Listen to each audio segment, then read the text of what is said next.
दिवसापर्यंत जे काही घडत आहे ते आता आपल्याला त्या ठिकाणी थोडक्यात ऐकायचं आहे.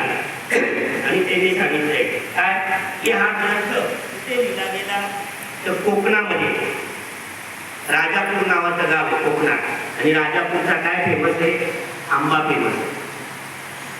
आणि अशा प्रकारे तिथे एक मंदिर आहे आणि त्या मंदिरामध्ये विठ्ठल कुलकर्णी नावाचे गुरुजी आणि योगायोग त्याच्या धर्मपत्नीचं नाव आहे रुक्मिणी आणि त्यांना एक मुलगा झाला.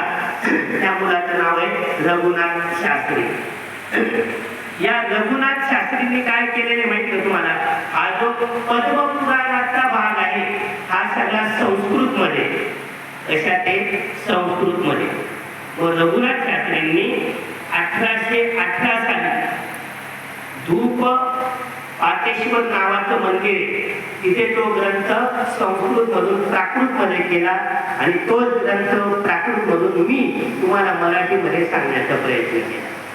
आणि त्या ग्रंथामध्ये त्यांनी सांगितले की कशा प्रकारे भगवंत पहिल्या अध्यायापासून सांगतात की जन्माला जो येतो त्याला मृत्यू प्राप्त आहे आणि ज्याला मृत्यू प्राप्त आहे त्याला पुनरपी जन्म निश्चित आहे. ही काळाची त्या ठिकाणी चक्रवेदी.